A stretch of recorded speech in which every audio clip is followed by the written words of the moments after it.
اب دنیا کا اگر کوئی انعام اعلان کر دیا جائے تو سارے لوگ اسے کرنے کے لیے تیار ہو جاتے ہیں. یہ آخرت کا کتنا بڑا انعام ہے.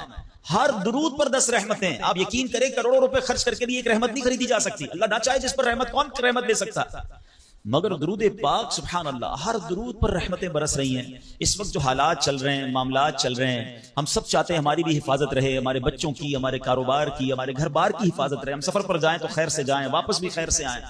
تو سبحان اللہ مجھے بتائیے جس پر رحمت الہی برستی رہے تو اس کی کیسی حفاظت ہو جائے گی. تو گھر سے نکلے تو درود پڑھیں, سفر میں درود پڑھیں, بچوں کو کہیں کہ وہ گھر پہ درود پاک پڑھیں, تو انشاءاللہ یہ سارا رحمتوں کا حصار جو ہے ہمارے ارد گرد رہے گا. اللہ مجھے بھی اور آپ کو بھی کثرت سے درود پاک پڑھنے کی توفیق عطا فرمائے. آئیے مل کر محبت کے ساتھ بآواز بلند درود پاک پڑھ لیں. صلو علی الحبیب صلی اللہ تعالی علی محمد صلی اللہ علیہ وسلم. نبی کی شان میں ہو جس قدر درود پڑھو, محبوں پاؤ گے جنت میں گھر. درود پڑھو, ہزار درد کو یہ ایک دوا کفایت ہے, ہزار درد کو یہ ایک دوا کفایت ہے, جو پیش آئے ذرا بھی خطر درود پڑھو. ایک بار پھر درود پاک پڑھ لیں. صلو علی الحبیب صلی اللہ تعالی علی محمد صلی اللہ علیہ وسلم. میرے پیارے اسلامی بھائیو, علامہ ابن حجر رحمۃ اللہ تعالی فرماتے ہیں درود پاک ایک نیکی نہیں ہے. سبحان اللہ, ہم درود پڑھتے بعضوں کا سمجھتے ہیں ایک نیکی کمال, یہ کئی نیکیوں کا مجموعہ ہے. درود پڑھنے سے ایمان تازہ ہوتا ہے, یہ ایک نیکی. درود کی برکت سے نبی پاک علیہ السلام پر یقین بڑھتا ہے, یہ دوسری نیکی. درود پاک پڑھنے میں تعظیم مصطفیٰ ہے, رسپیکٹ آف رسول اللہ صلی اللہ علیہ وسلم ہے, یہ تیسری نیکی. درود پاک پڑھنے سے آخرت پر ایمان پکا ہوتا ہے, یہ چوتھی نیکی. درود پاک میں نبی پاک علیہ السلام کے احسانات کا ذکر ہے, یہ پانچویں نیکی. اور درود پاک میں نیکوں کے سردار مکی مدنی تاجدار صلی اللہ تعالی علیہ وسلم کا ذکر ہے, اور نیکوں کے ذکر پر رحمت اترتی ہے, یہ چھٹی نیکی ہے. آئے ہائے, نیکیوں کا انبار لگ جاتا ہے اگر بندہ درود پاک پڑھنے والا بن جائے. اللہ مجھے اور آپ کو کثرت سے درود پاک پڑھنے کی توفیق عطا فرمائے. ایک بار پھر درود پاک. صلو علی الحبیب صلی اللہ تعالی علی محمد صلی اللہ علیہ وسلم. ایک واقعہ بڑا مشہور واقعہ ہے اور قرآنی واقعہ ہے. کئی بار ہم نے سنا ہوگا. ایک عظیم خاندان کی یاد بہت زور سے, بڑی زور و شور سے دنیا بھر میں اس کا ذکر شروع ہو جاتا ہے, اور وہ عظیم خاندان ہے حضرت ابراہیم علیہ نبینا علیہ السلام کا خاندان. حضرت ابراہیم کی یاد ہے, حضرت اسماعیل کی یاد ہے, بی بی ہاجرہ کی یاد ہے. مسلمان حج کو جا رہے ہیں, اس پہ بھی حضرت ابراہیم اور ان کے خاندان کی یادیں ہیں, اور جب قربانی کرتے ہیں تب بھی حضرت ابراہیم اور حضرت اسماعیل کی یادیں ہیں. کیا خاندان ہے. مگر ان واقعات سے جو آج بیان میں سے کچھ باتیں میں عرض کروں گا, اور اس کا مقصد کیا ہے انشاءاللہ وہ آگے بتاتا ہوں. ایک بادشاہ تھا نمرود. یاد رہے کہ دنیا میں 4 ہی ایسے بادشاہ گزرے ہیں جن کو پوری دنیا پر حکومت کرنے کا موقع ملا ہے. ٹھیک ہے, اس میں 2 ایمان والے تھے, 2 غیر مسلم تھے. جو ایمان والے تھے وہ حضرت سلیمان علیہ نبینا علیہ السلام, اور دوسرے حضرت ذوالقرنین رحمۃ اللہ تعالی علیہ. اور 2 جو غیر مسلم تھے, بے ایمان تھے, اس میں ایک تھا نمرود اور دوسرا فرعون. اچھا, اب نمرود جو تھا وہ بڑا ہی بدبخت تھا. ایک تو خدائی کا دعوے دار بھی ہو جاتا تھا, اور نمرود نے حضرت ابراہیم علیہ نبینا علیہ السلام کو بھی اپنی طرف بلانے کی کوشش کی کہ وہ بھی اس کی بات مانے. حضرت ابراہیم علیہ السلام اس کی بات نہیں مانتے تھے, وہ اللہ وحدہ لا شریک کی بات کرتے تھے. نمرود خدائی کا دعویٰ کرتا تھا. بڑے طویل واقعات ہیں کہ کس طرح نمرود کے دربار میں رہ کر حضرت ابراہیم نے حق کی دعوت دی. نمرود نے کہا کہ میں خدا ہوں, تو آپ نے فرمایا خدا تو وہ ہے جو زندہ کرتا ہے. تو نمرود نے کیا کیا, ایک بندہ جس کو سزائے موت سنا دی گئی تھی اس کو جیل سے نکال کے رہا کر دیا. کہا دیکھو میں نے بھی زندہ کر دیا, اس کی تو موت لکھی ہوئی تھی نا, سزائے موت ہو گئی تھی, میں نے اس کو فارغ کر دیا. آپ نے فرمایا اللہ تو وہ ہے جو موت دیتا ہے. تو اس نے ایک عام بندے کو پکڑا, اس کو قتل کا حکم دے دیا, اس کو مار دیا. کہ موت تو میں بھی دیتا ہوں. حضرت ابراہیم علیہ السلام نے کہا کہ میرا رب وہ ہے جو مشرق سے سورج کو نکال کر مغرب میں طلوع کرتا ہے, اگر تو خدا ہے تو مغرب سے نکال کر دکھا. اب اس کے پاس کوئی جواب نہیں تھا, یہ کیسے کر سکتا ہے کوئی.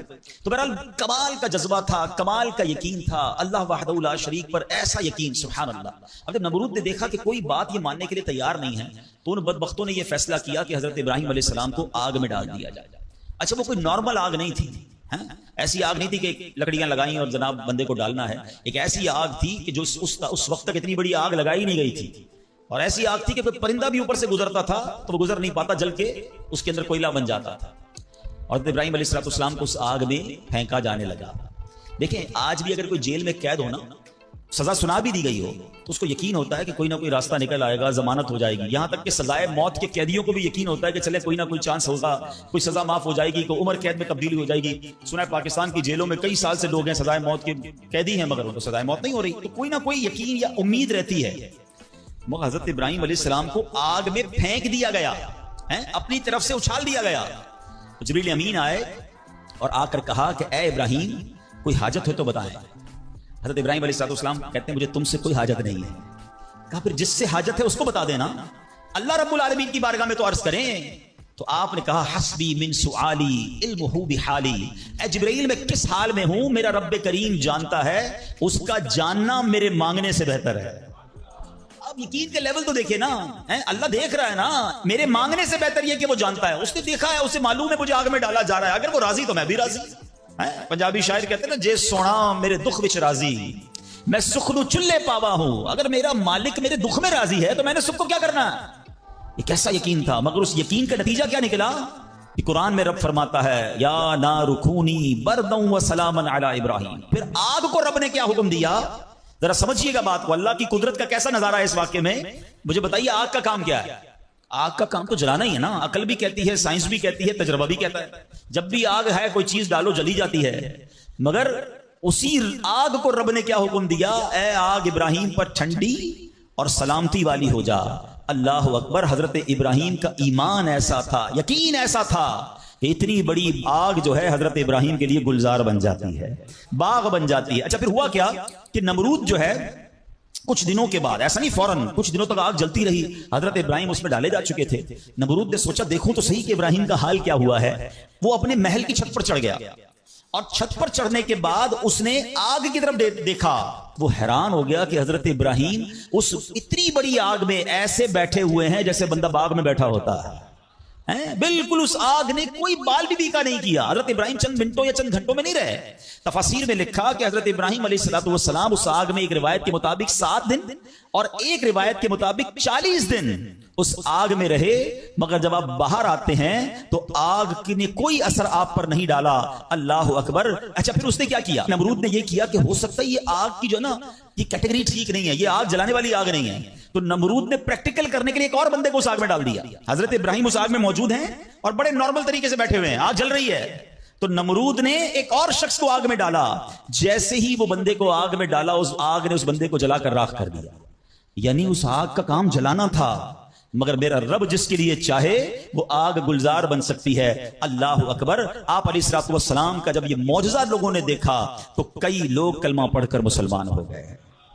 مگر نمرود کے نصیب میں ایمان نہیں تھا. لیکن اس واقعے سے سیکھنے کو کیا ملا, یقین, بلیف, اللہ پر بھروسہ. اور اگر رب پر بھروسہ ہونا تو ایسے کام آج بھی اپنی آنکھوں سے ہم دیکھ سکتے ہیں. ہاں شاعر مشرق کہتے ہیں نا, اگر آج بھی ہو ابراہیم سا ایمان پیدا, there is only one condition, ایمان وہ چاہیے, یقین وہ چاہیے. اگر آج بھی ہو کیسا ایمان, ابراہیم سا ایمان پیدا, آگ کر سکتی ہے انداز گلستان پیدا. آج بھی غموں کی آگ باغ بنے گی, آج بھی آپ کی مشکلوں کی آگ باغ بنے گی. مگر پرابلم یہ ہے کہ یہ بھروسہ کہاں ہے, وہ یقین کہاں ہے اللہ پر. ڈگمگا گئے ہم لوگ, ہمارے یقین اور بھروسے ہل گئے ہیں. اللہ اکبر. آئیے ایک اور واقعہ سنتے ہیں. حضرت ابو مسلم خولانی رحمت اللہ تعالی علیہ, ان کو امت کا حکیم کہا جاتا تھا. بڑے کمال کی شخصیت اور بڑے عقل مند اور دانا تھے. آپ کے دور میں آپ یمن میں رہتے تھے اور آپ تابعی بزرگ ہیں. تابعی کس کو کہتے ہیں, جس نے کسی صحابی کو ایمان کی حالت میں دیکھا ہو اور اس کا خاتمہ بھی ایمان پر ہی ہوا ہو. تابعی, سبحان اللہ, وہ تابعی بزرگ تھے, یمن میں رہتے تھے. آپ کے دور میں ایک شخص تھا اسود انسی. اس بندے نے معاذ اللہ نبوت کا جھوٹا دعویٰ کر دیا اور ایک دن زبردستی آپ کو اپنے پاس بلایا اور پوچھا کہ کیا تم گواہی دیتے ہو کہ محمد صلی اللہ تعالی وسلم اللہ کے رسول ہیں؟ کہا ہاں بالکل, میرے آقا علیہ السلام اللہ کے نبی ہیں, سچے نبی ہیں, وہ میرے آقا ہیں, میں ان پر ایمان رکھتا ہوں. تو پھر وہ کہتا ہے اچھا یہ گواہی دیتے ہو کہ میں بھی اللہ کا رسول ہوں. حضرت ابو مسلم خولانی کہتے ہیں کہ میں نے نہیں سنا تم کیا کہتے ہو, یعنی سنا ہی نہیں, اس کی بات سنی انسنی کر دی. اسود انسی کو بڑا غصہ آیا, اس نے فوراً حکم جاری کیا کہ بڑی اور خوفناک آگ جلائی جائے. آگ جلائی گئی. ابو مسلم رحمت اللہ تعالی کو اس دہکتی آگ میں ڈال دیا جائے, حکم دے دیا. آپ کا ایمان ٹس سے مس نہیں ہوا, آپ کھڑے رہے اور آپ کو اٹھا کر آگ میں ڈال دیا گیا. سبحان اللہ. جس رب نے حضرت ابراہیم کے لیے آگ کو ٹھنڈا کیا تھا نا, گلزار کیا تھا, ابو مسلم خولانی رحمت اللہ تعالی کے لیے بھی وہ آگ سلامتی والی ہو گئی. بالکل صحیح سلامت آگ سے باہر آ گئے. اسود انسی نے جب یہ دیکھا کہ یہ اتنی بڑی کرامت، اب یہ لوگوں کو پتا چل جائے گا تو میری تو نبوت کا جو دعویٰ ہے وہ بیڑا غرقی ہو جائے گا، تو ان کو آزاد بھی کر دیا اور کہا کہ فوراً یہاں سے آپ چلے جائیں، تو آپ کو یمن سے نکال دیا، آپ یمن سے نکلے اور مدینہ منورہ حاضر ہو گئے۔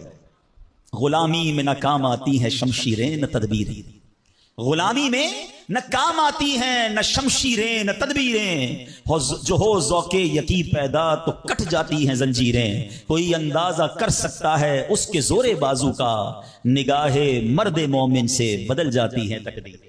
بات یقین کی ہے، بات ایسے کس کو کہتے ہیں، ایمان کی ہے۔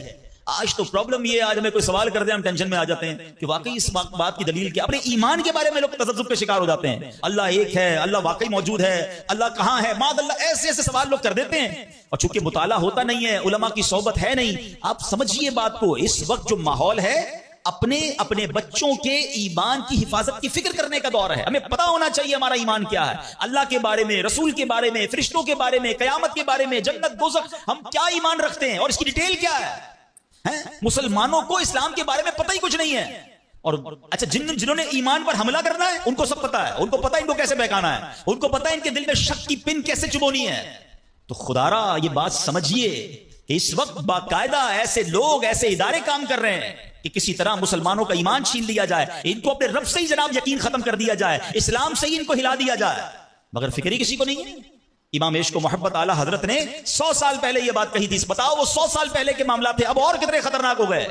آپ نے لکھا تھا سونا جنگل رات اندھیری، چھائی بدلی کالی ہے، سونے والو جاگتے رہیو چوروں کی رکھوالی ہے۔ انہوں نے سمجھایا تھا کہ چور رکھوالے بن گئے ہیں، آپ کو اسلام کے لبادے میں اسلام کی بات کرنے آئیں گے اور ایمان لوٹ کے چلے جائیں گے، پتہ بھی نہیں چلے گا۔ کہتے ہیں آنکھ سے کاجل صاف چرا لیں، یہاں وہ چور بلا کے ہیں۔ کیا محاورہ استعمال کیا ہے، آنکھ میں جب کاجل لگا ہوا تو کون نکال سکتا ہے، آنکھ سے کاجل صاف چرا لیں، یہاں وہ چور بلا کے ہیں، تیری گٹھڑی تاکی ہے اور تو نے نیند نکالی ہے۔ یہ دور غفلت کی نیند سونے کا نہیں ہے۔ ہمارے بچوں کو کتنا پتا ہے اسلام کے بارے میں، خود ہمیں کتنا معلوم ہے، لیکن یقین بزرگوں کا کیسا تھا کہ جناب ان کو آگ میں ڈال دیا جاتا تھا، وہ آگ باغ بن جاتی تھی۔ یقیناً آج کے دور میں یہ ٹیسٹ نہیں کریں گے ہم، اب یہ بھی نہ ہو کہ جناب کوئی کہے چلو جناب اسلام یقین جو ہے میرا اسلام حق پر ہے کہ نہیں، آگ میں جاتا ہوں، آگ نہیں جلائے گی مجھے، پہلا ایسے یقین بھی تو لائے نا۔ یہ امتحان اور ٹیسٹ کرنا ہمارا کام نہیں، یہ اللہ والوں کا انداز ہوتا تھا۔ بڑی خوبصورت بات سمجھیے گا کہ ہمیں کس طرح اللہ پر بھروسہ رکھنا ہے۔ ایک شخص نے حضرت عیسیٰ سے کہا آپ اللہ پر کامل بھروسہ کرتے ہیں؟ کہاں بالکل کرتا ہوں۔ کہا پھر پہاڑ سے کود جائیں، اللہ نے بچانا ہوگا تو تمہیں بچا لے گا، آپ کا رب بچاتا ہے کہ نہیں بچاتا دیکھتے ہیں۔ کیا خوبصورت جواب دیا حضرت عیسیٰ علیہ السلام نے۔ آپ فرماتے ہیں اللہ پر بھروسہ ضرور رکھتا ہوں مگر اللہ کا امتحان نہیں لیتا۔ تو یہ بھی بات سمجھنے والی ہے، اس طرح کے ٹیسٹ نہیں لیے جاتے اپنے آپ پر، مگر ان واقعات سے سیکھنا کیا ہے کہ یقین کیسا ہونا چاہیے، رب کے فیصلوں پر اطمینان کیسا ہونا چاہیے۔ سبحان اللہ، انہی حضرت ابراہیم علیہ السلام کا ایک اور واقعہ ہے نا، ایک قافلہ تھا، 3 افراد ہیں، بلکہ اس میں سبحان اللہ 4 افراد ہیں، حضرت ابراہیم، حضرت اسماعیل، بی بی ہاجرہ، اور چوتھے کون تھے؟ حضرت جبرائیل۔ حضرت جبرائیل راستہ بتا رہے ہیں، یہ پورا قافلہ پیچھے پیچھے جا رہا ہے، کہاں جا رہا ہے؟ حضرت جبرائیل سے حضرت ابراہیم کو اتنا شوق تھا، پوچھتے ہیں جبرائیل ہماری منزل آ گئی؟ کہتے ہیں بھی اور آگے، ہماری منزل آ گئی، کہتے ہیں بھی اور آگے۔ لکو دک صحرا میں ایک ٹیلے پر جا کر، کون سی جگہ تھی جہاں آج مکہ آباد ہے، کچھ بھی نہیں تھا، کعبہ بھی نہیں تھا، اسی ٹیلے والی جگہ پر بعد میں کعبہ بنایا گیا، بالکل صحرا ہے، نہ پانی ہے نہ کھانا ہے۔ حضرت جبرائیل نے بتایا اے ابراہیم تمہارا مقام آ گیا ہے۔ حضرت ابراہیم کی اطاعت دیکھیں کہ وہ بیٹا جو 99 سال کی عمر میں دعاؤں کے بعد ملا ہے،